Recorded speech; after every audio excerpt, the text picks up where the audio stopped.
Okay. Welcome, everyone. I'm Jason Doctor with Icelandic Roots.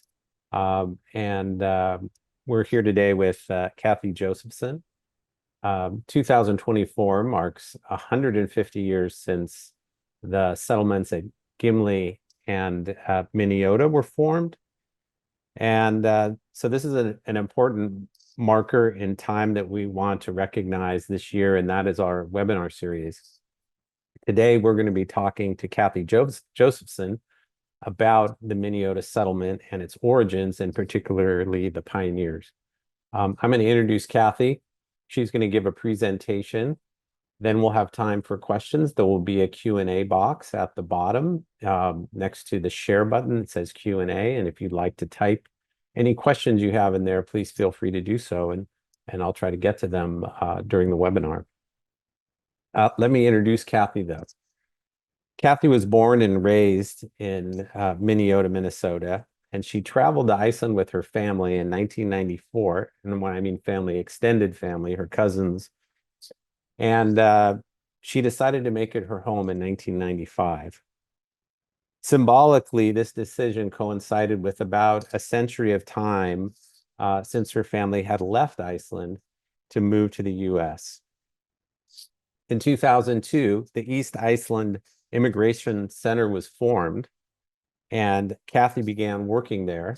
And they didn't have any money, though, or any resources. And so Cathy began the hard work of not only doing free labor, but also raising funds through government grants to conduct genealogical research, to collect more data, and to curate information for Westerners and people in Iceland. One thing I really enjoy is when I see Facebook pictures of Cathy showing Westerners around the East Iceland Center, or often taking them out on field trips. She gets a look of pure elation in her face, and we can all be proud of her work, especially those of us who have ancestors who came from Minneota. She's really stepped up to teach all of us about that. In 2023, Cathy received the Knight's Cross of the Icelandic Order of the Falcon in recognition of her great work, bringing Western Icelanders, and particularly those from East Iceland and the East Fjords, to better understand their families through the East Iceland Immigration Center and other work that she does with Icelandic Roots. So I'm really looking forward to this presentation today for a couple of reasons. One is the Minneota settlement often slips under the radar a little bit. The settlement at Gimli has a big dramatic story around it. And starting at Kinmount, when people came and traveled together, there was a landfall event where 300 people decided to move to Canada. The settlement at Mountain also has a very dramatic story behind it. But little is talked about the Minneota settlement and how people maybe trickled in at a different rate. And so I'm excited to learn today from Cathy about that. So thank you, Cathy. You're welcome, Jason. Well, I will say also that I'm very glad to be here for this presentation and to talk about my home area, my home in Minnesota area. But I want to take us a little bit on a sort of a history tour. We won't start with Minneota, but we'll end there. I can promise you that. For many centuries, the life in Iceland was full of trouble. It was bad weather, natural disaster, and sickness that took their toll, and often it took many decades before the population recovered. By 1873, the residents of Hov Parish, Vopnafjörður, from where so many departed for Minnesota, were 923. More than 1,000 eventually emigrated. Many farms had 2, 3, even more families under one roof. Land to rent was scarce, and poor people found it nearly impossible to find land and begin a family. After much pressure, Jökuldalsheiði was opened in 1840 for poor settlers. It was a good area, though remote, but there was room for only 16 farms. Winters were feared with good reason. Snow and hard frost came early, often lasting until spring, then cold springs and summers, then storms and sea ice again in the fall. In 1869, farmers needed to kill many sheep in order to save some. Emigration was an idea that took time to think about, to plan, to put into action. A few years of mild winters did not weigh much against leaving, nor did faint hopes of independence from Denmark.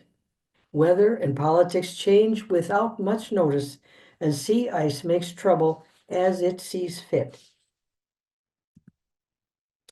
Winter came early and stayed hard in 1872. It was bitterly cold on into spring with a lot of sea ice.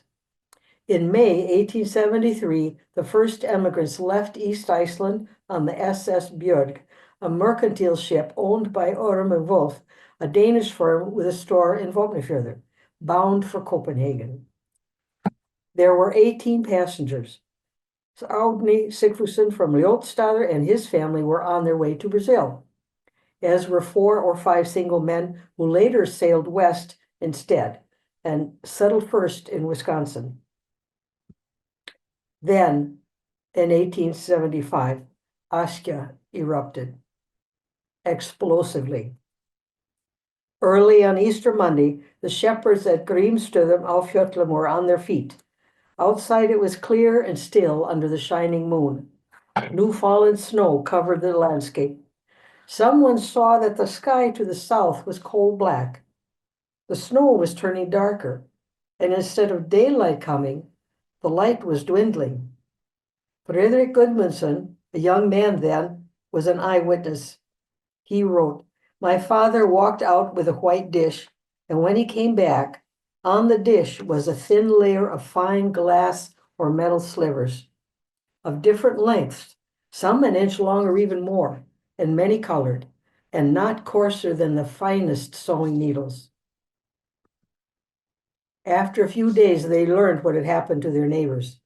The ashfall in Upper Jökuldal was said to be 16 inches deep, and many good farms had to be abandoned. Some highland farms were never occupied again. Sheep were driven to Vopnafjörður or into South Múlasýsla, where there was little ash. The cloud was wider and thicker as it moved east from the eruption. The small trickle of emigrants became a flood. In the following decades, nearly 4,000 people left East Iceland for the Americas, most to Canada, but others went to Minnesota. Let's put some faces on those who left. The number on each page signifies those who went to Southwest Minnesota. From Skeggjastaðahreppur went Magnus Benjaminsson. He called himself Mike Norland. And Kristján Sigurbjörnsson, his wife and daughters. My own grandmother is the little girl on the left. From Vopnafjörður, there were many who left. These are the photos from the top, from left to right. Jón Sigurðsson, Jónas Bergsson, Björn Gislason, Aðalbjörg Jónsdóttir, Ingibjörg Björnsdóttir, Albert Julius Jónsson, Þórunn Ágústa Grímsdóttir, Sigfús and Helgi Árnason, Árni Magnusson and his family. From Jökuldalsheiði, the highland areas, there went 3 people to Minnesota. Oddur Eriksson, his wife, and their oldest son, who was the young man on the right. Jökuldalsheiðarreppur. There left Gunnlaug Pétursson, pictures in the middle, and his wife Guðbjörg. Sigurlaug Jónsdóttir and her children and her husband Einar Sigurdsson are the 2 photos to the right. And then Guðmundur Arnbjörn Grímsson on the left. From Tunguhreppur, Gunnar Björnsson left. And then Hjaltestaðahreppur, Johan Gunnlaugsson left. Hellnahreppur, Jón Jonatansson and his wife. And from Fljótsdalshreppur, Einar Methusalem Sigfússon. Suðurmúlasýsla, from Eiðahreppur, Hóseas Þorláksson, Arngrímur Jónsson and his family, Jón Arngrímsson, Guðni Sigbjörnsdóttir, Unna Þorkelsdóttir, Jóhannes Sveinsson. From Skriðdalshreppur, Anna Kristín, the wife of Mike Norland, and Aðalbjörg Hjálmarsdóttir, her grandmother. From Reyðarfjarðarhreppur, Fritz Karl Zuthen. From Bernishrepper in the southeast of Iceland, left a family, a large family of children, and their mother is the woman at the right, Cecilia Jónsdóttir. From Geitheltnahreppur, actually from Papey, the island off the southeast coast, went Jón Þorvarðsson, Rosa Snorradóttir, and their daughter Helga. From Norður-Þingeyjarsýsla, the area near Grímstöðum á Fjöllum and north from there in Kelduhverfi were Salína Ingibjörg Magnúsdóttir and Hallgrímur Gottskálksson. Guðni Kristjánsdóttir in the fine dress, and then Jón Davidsson and Ingibjörg Jónsdóttir, and then Guðjón Guðmundsson.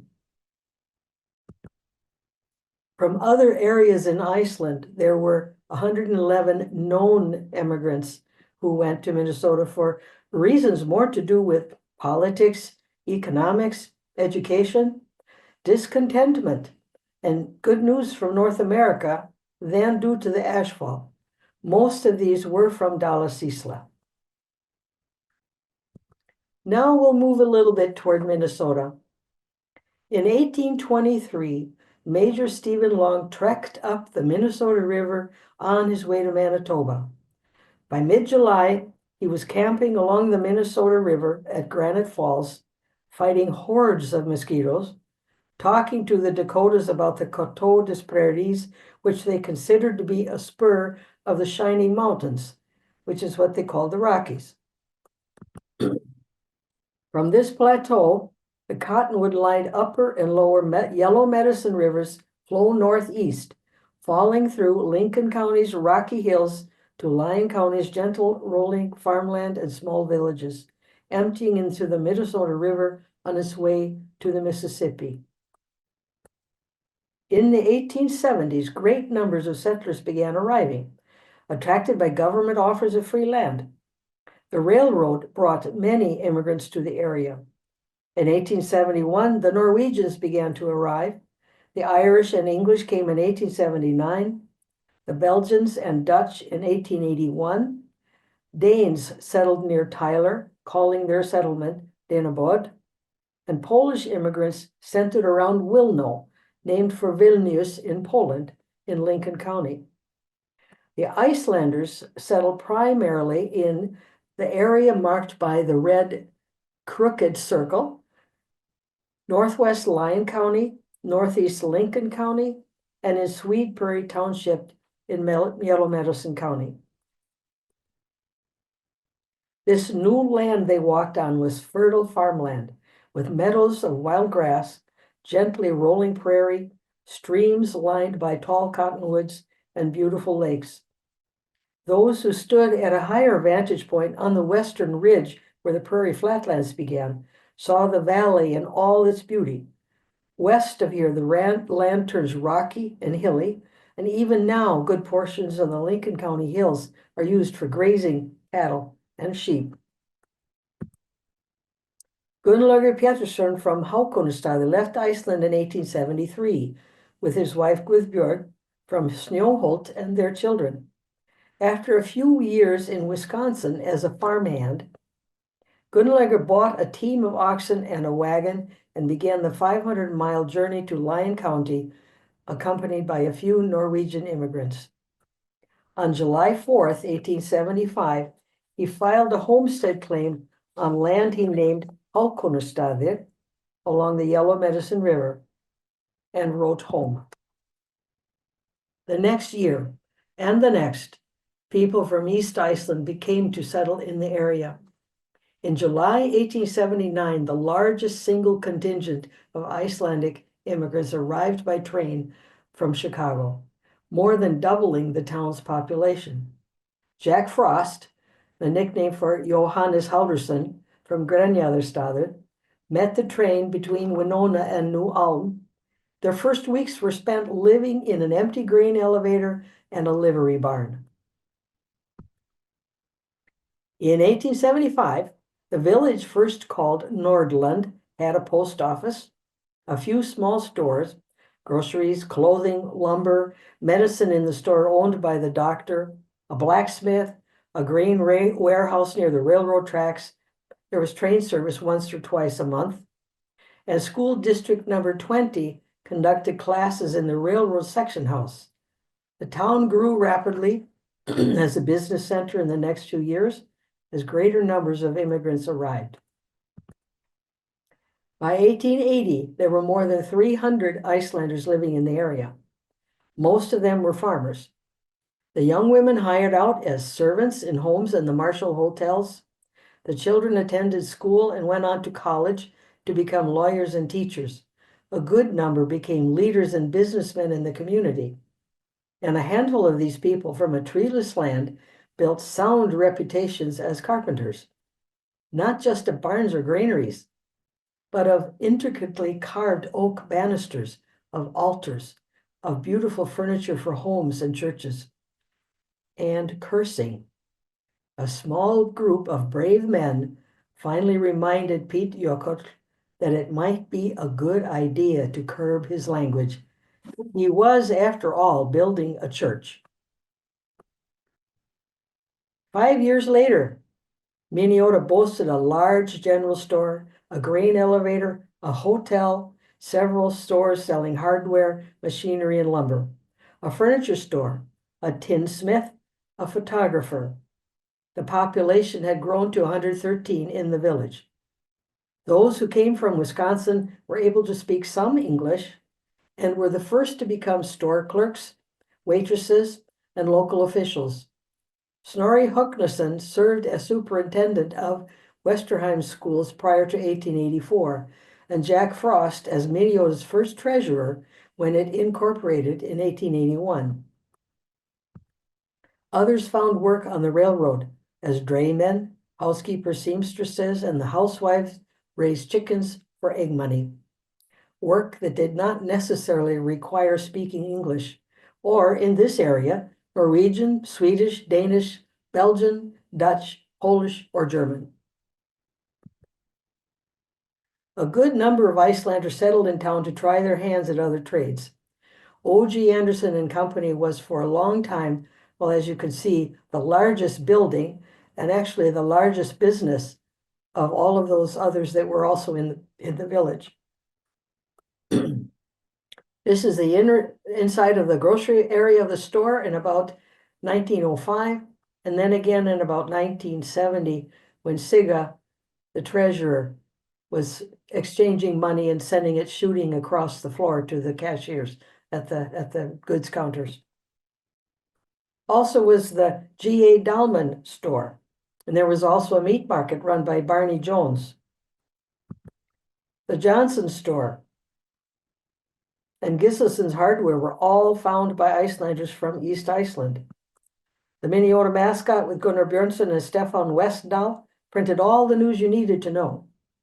Today, the great-granddaughter of Thorvaldur Gislason still runs the hardware store. If you go there, you must buy something. It was voted the best small hardware store in Minnesota a few years ago. The Icelanders in Lincoln County organized the first library. Books traveled between farms by horseback or carrying.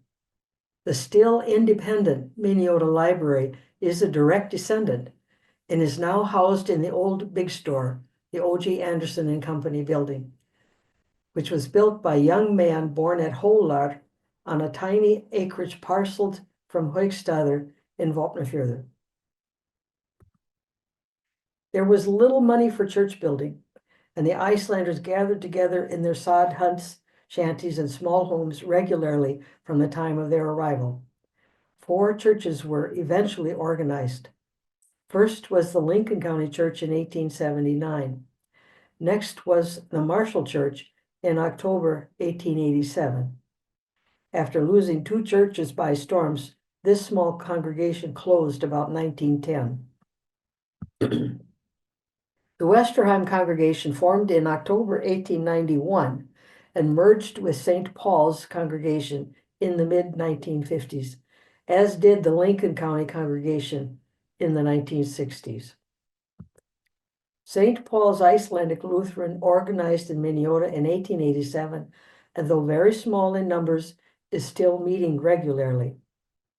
There were traveling ministers or resident ministers in the early years, but from 1918 until his death in 1956, the congregations were served by a boy born at Krossavik in Vopnafjörður, Reverend Gunnlaug Pétursson. The connection between East Iceland and this small area in Minnesota is not a line that ends in the prairies. It now brings the children and grandchildren of the emigrants back to East Iceland, turning the line of history into an unbroken circle. I would like to read this, though I'm sure most of you can see it. We who are now young in years and familiar with travel opportunities of the 20th century, when we may travel from corner to corner in the world as our curiosity leads us, have some difficulty in realizing the great distance facing the immigrants of the last century. And it is just as difficult to fully understand the reason behind their decision to leave. But the reasons for traveling to America are so many and so intertwined that I doubt very much that they will ever all come into the light of day. Perhaps they are as many as the numbers who left. However simple the life and destiny of individuals and of people seem to be at first glance, they are still many and mysterious if we examine them to their marrow. No one can fully explain the mental struggles of the emigrants from the first moment they considered leaving until their bones bore them west to the prairies of North America.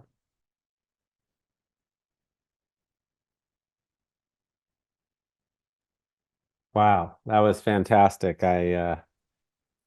I wasn't expecting to see so many individuals, and it felt very personal to see the first settlers there. So thank you very much. That's rather why I decided to include the photographs, and they're Yeah. only a small number of those I have. Yeah. Let me check the Q&A there. If there's any questions, please put them in the Q&A. I guess one question I have, and maybe your presentation sort of addressed this about the mysteries of why people left, or the complicated reasons. But it appears, I mean, tell me if you think this is somewhat accurate. It appears that there was a small number of people who left in the early 1870s to go to Wisconsin.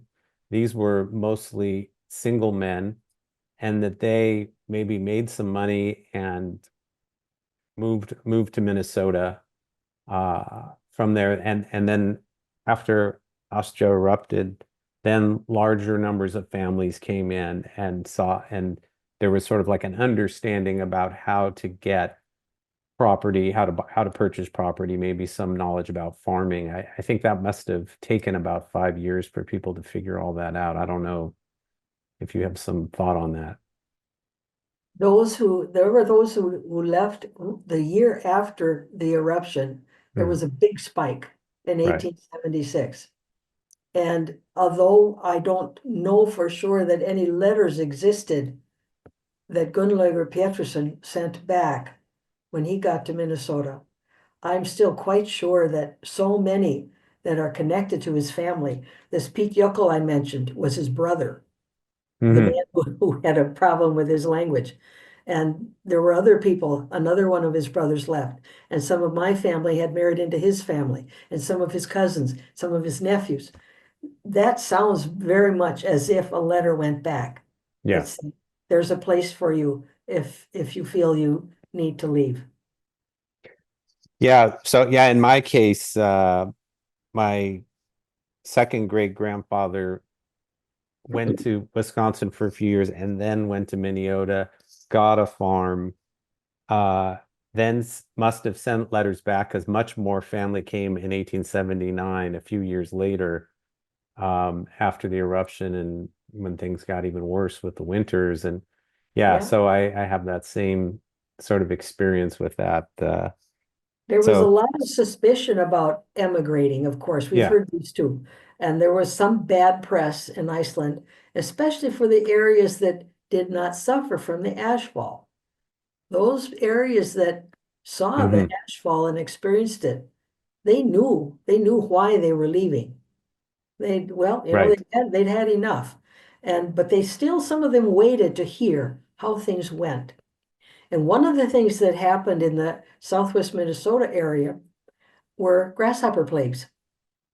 So Hmm. land that had been taken was taken by farmers that had lost crops maybe 2 years in a row.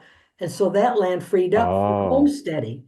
I So see. it didn't necessarily have to buy the land, but the I see. homesteaded land freed up because the others who were before them did not prove up their claim.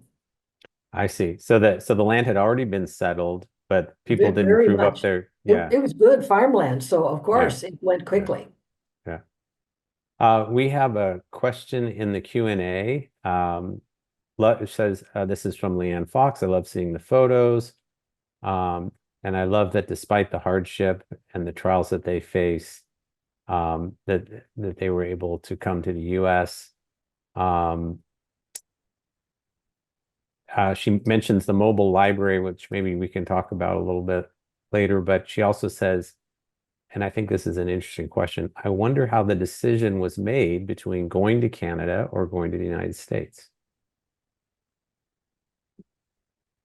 That is an excellent question. Mm, And I think with the beginning of the settlement in southwest Minnesota, I think the answer there is primarily that those who came there knew that Gunnlaug was there. mhm. And there had been some sort of contact so that they knew this. And and other people, of course, people talk and Right, they have lunch together. If you're going out in a snowstorm and you realize that you need to get some shelter, you stop in the next house. Whatever news you've got, you're telling them. And they're the same. right. So it's not true that Icelanders didn't know what was going on. They needed to wait for the neighbors to come, so they got caught up on the news.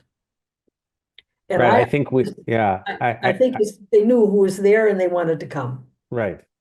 We think about things from our own perspective, which adds on all sorts of things, religion, politics, but from their very practical perspective, I know Gunlager, he's there, I'm going there, right? That's what they're Yeah. thinking. Yeah. Yeah. Um, I think you may have mentioned GB Bjornson. I can't remember if you mentioned a lot of different people, but Oh, can you yeah. say a little bit about the newspaper Vinland, or do you know much about that? I I know. don't know much about Vinland. Mhm, I know that there are copies preserved in the Icelandic library that's yeah. with the University of Manitoba. It was a Sunday school paper, actually, for the young people Mhm. and used for religious reasons. And other than that, the knowing that existed, I've never seen one. Oh, okay. Only the digital copy. Yeah. Yeah. I haven't even seen a digital copy, but it has been written of in in the almanac and mentioned in the Minneota mascot, mentioned other places. So this is a small publication for not very many years that I Right. have known about, but I'm so glad I found out it was preserved in the University of Manitoba. Maybe someday I can go there. and Yeah, take a look at one it's of worth them. exploring, I think. I think it was around for 6 years, till Yeah, 1908. And last week we had on Stefan Jonassen, and who, as you know, is editor of Logberg, right. and he separately from that webinar, he told me that it is the finest example of a Icelandic newspaper in North America. Ah, So that's he thinks so he thinks it's very good. I've translated a few articles from it, but had not the full 6 years worth. yeah. Um, okay, so we do have another question. Um, this is from Melanie. Do you know that the homestead paperwork for Gunnlaug and his brother Sigfinnur have been sent to Icelandic roots? Well, that's like more of a personal question. I didn't read the whole thing. Well, that's good to know that we have his homestead paperwork.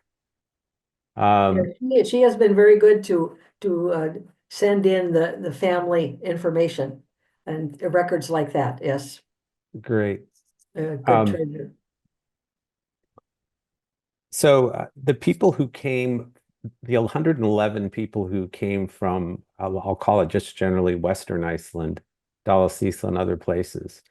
Um, do we know much about, you had mentioned they came for different reasons. Obviously, they didn't have a volcanic eruption. They didn't have the sea ice issues.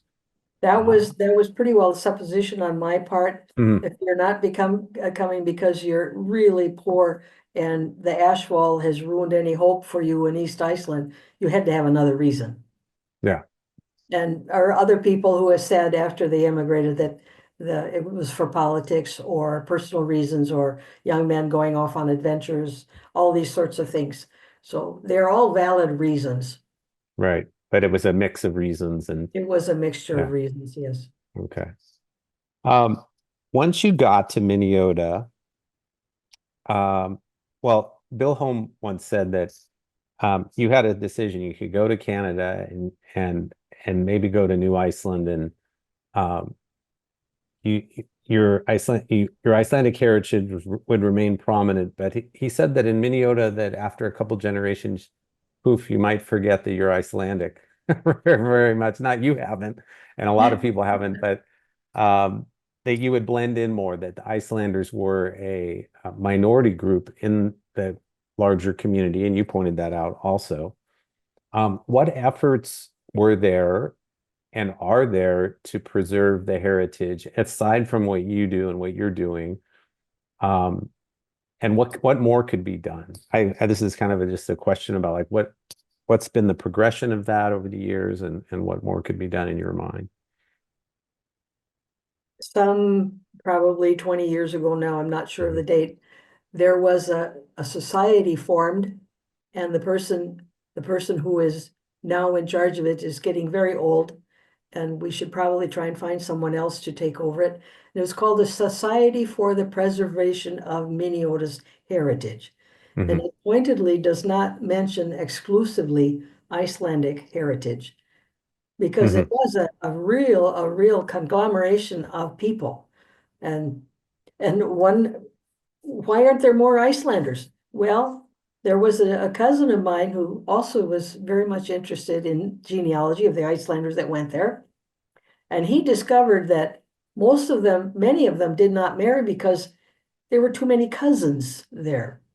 Mm. And so it was a thing of close relationship. Whole families left Iceland. And very quickly, you find out that you're probably not interested in marrying your first cousin, or maybe even second cousin. Maybe you don't even like them. And, you know, there were lots of great people among the Belgian community and among the Swedish community, the Norwegian, the Danish community. Yeah, There's good people everywhere. that's so I've got interesting. So what you're a saying young is that friend that is quite pleased to announce that he's Icelandic and his last name is Gabareski. so what you're saying is that it wasn't like a random sample of Icelanders came to Minneota. It was closely tied families There who were, naturally would not marry each other, right. and that may have contributed to the sort of assimilation over the generations. Yeah, Yeah. yeah. Yeah. That's very interesting.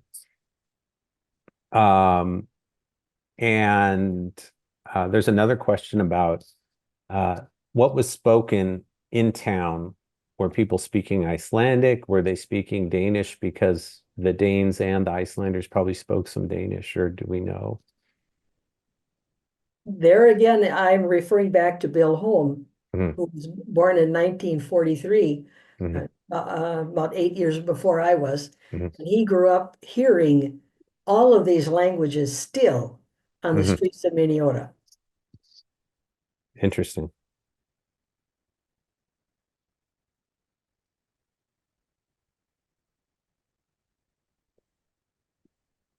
Um, is there anything else that you want us to know that we haven't covered? Um, I would recommend, there's a couple books I wanted to recommend, and maybe we could talk a little bit about books and things for more information. Good First, Icelandic topic. yeah, I mean, I think anything by Bill Holm that he writes a lot about Minneota in most of his writings. So picking up The Music of Failure, for example, a book you gave me, which I greatly appreciate, um, or other books of his poetry, are really important. There's also this book, and I don't know if it'll appear here, but it's called My Parents, Memoirs of New World Icelanders, edited by Björna daughter and Finnbogi Gudmundsson. And it's stories from people who left, including most of the stories are from the East Fjords, people who had come to North America and were asked to give an account of what it was like to live at Hof or at Krosevik or wherever. And I found this book fascinating because I didn't realize to get, um, nowadays, if you want to go to Hof, you just get on the highway and you go over a bridge, but you had to cross three rivers to go to church if you want, if you were on the wrong side of the fjord. And I mean, that was pretty treacherous. So anyway, it's a really interesting book. I Recommend have that the too. Icelandic version, and I translated the end from the Icelandic version, so you may have a slightly different translation. It's the last 3 pages of the slideshow that I read that Finnboy wrote. Okay. So Okay. that's That's great. coming a circle of Yeah. credit. Yeah. Yeah. Um, do you have any other recommendations for books for people to read? Well, I'm a reader myself, and I think it's maybe one of the best ways to travel if you don't have a lot of pocket money. So read whatever you can put your hands on. But are there any books about Maybe for the Minneota, for example, that are there aren't many authors from Minneota, okay? but and the Minneota mascot is still in publication. It was Mhm. bought by two Icelanders about 1893 or four. Uh, and an Icelander ran it until 15 or 20 years ago. But they've moved on. Minneota is a very much a sports town. So if you Hmm. want to keep up on the Minneota football team, the Vikings, you could certainly subscribe to the Minneota mascot to get the online version, but you'll get a lot of modern information. You could also get the schedule for the church services and if something's for sale and all those other things that small newspapers put in their papers. And but read everything. I like reading history and you find out all sorts of things and it widens your mind. And if you feel like you've experienced something when you've read a good book. That sounds great. One last question I have. You've become an expert on how people got to North America and the routes that they took, and you did. I'll probably say it wrong, but sails, rails, rivers, and trails. Did I do that correctly? Maybe I had one of them reversed. But, I um, do that sometimes too. yeah. Um, how in particular did people get to, you mentioned people came on train from Chicago, but how in particular did the different groups that you've talked about get to Minneota? And where did they land? Did they land in Canada? Did they land in the US? And how did they get there? as we have found, or as I found when I was researching for this big exhibit I did, Mhm, um, most of them went through Canada, mhm, as in Quebec. mhm, It was, even if they went, some of them went to Nova Scotia, mhm, Halifax, and many of them purposely went to Canada first, even though they were wanting to go to Southwest Minnesota, mhm. because the customs paperwork was easier in Canada than it ever was in the United States. And so I they would see. come to Canada and clear customs, and then it was easy to cross the border. And they would maybe go up some of the Great Lakes until they got to where they could catch a train. I see. So and the border was much more porous back then. I mean, Yeah, even for exactly. both of us, when we were younger, you didn't even need a You just, passport to go across you the just border. went there. You just went over You there. just went to Canada. I remember that. Yeah. And it was probably even less so then. I suppose they had to somehow register in the US once they got here, or I I haven't seen a yeah. document about that. As far as like a sort of a passport Hmm. document or resident Yeah. alien or something. But the documents that began appearing were when they filed a declaration of intent to become a citizen. I see. I see. That was the beginning. Yeah. Or first a land document that they were homesteading a land. And those were usually registered in the county offices of that county, or in some cases, the county office in the next county. So apparently there was no real firm regulation. One man registered land that he had bought in Lincoln County, and he registered in Redwood Falls, which is Hmm. east, the next county to the east, and Redwood County. Interesting. One person in the chat asked a question. Of the first generation immigrants, how many returned to Iceland, back to East Iceland? We hear about that in other communities. Some of them, some people went to Winnipeg and then decided to go back, usually in the early 1900s and not in the 1870s. But did they all stay or did some go back? What have you found in your genealogy studies about that? It shows in the mascot if somebody went back to Iceland, Hmm. and the mascot indicates that they went for a visit. Hmm. There, I don't remember reading, and I have an extraction from the Minneota mascot that another Western Icelander took down quite a few years ago and then gave me a copy. But I don't remember seeing anything in that document about an Icelander who returned to Iceland and stayed in Iceland. Okay, so of that first generation, many just stayed here. And obviously, things were really tough back then, up until probably the early 1900s. Right around World Yeah, War One time, World War One. roughly. Yeah, Yeah.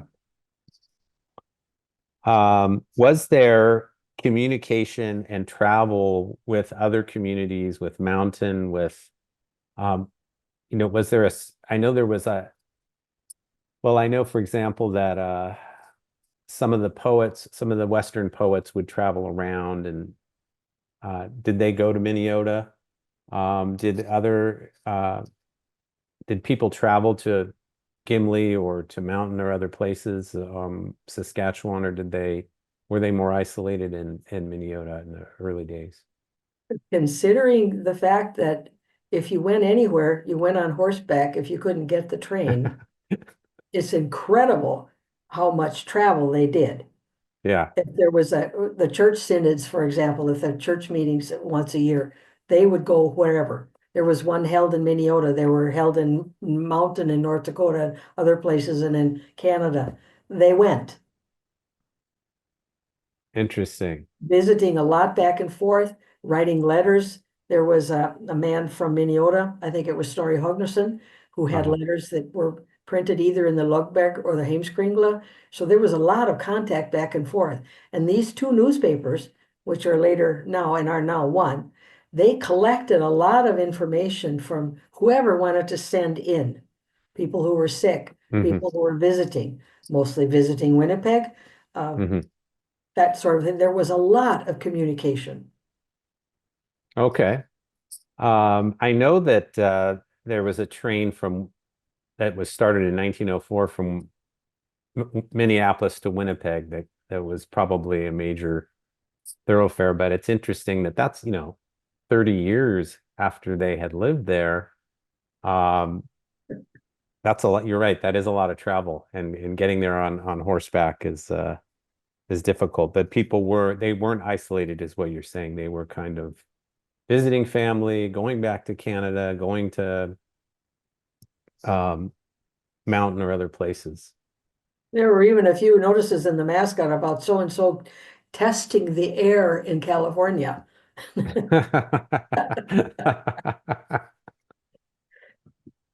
don't Well, remember if they came back or if they stayed that there. this is before smog, I imagine, right? I imagine. Okay. Uh, I think that's all the questions people have. Is there anything else you want to bring up that we haven't covered? Only that I'm glad to do this. Oh, this has been wonderful. I've learned so much, and I'm gonna have to ask you later to see if I can get a copy of your slides just for my own reference, if you're willing. I'll have to talk Yeah, to Doug and see how it is. I can send them to you. yeah, yeah. I can All send them, right. but I don't often send them anywhere. Absolutely. Well, I want to thank you for today and also just thank you in general for being kind of the person who brings us all together, who have ancestors from Minneota. And I don't think personally I'd be able to know as much about my heritage if it wasn't for you. So I really appreciate you and all you've done these years. And you certainly have made yourself useful, and people appreciate that. So that's a good thing. Thank you. All right. Thank you so much. No,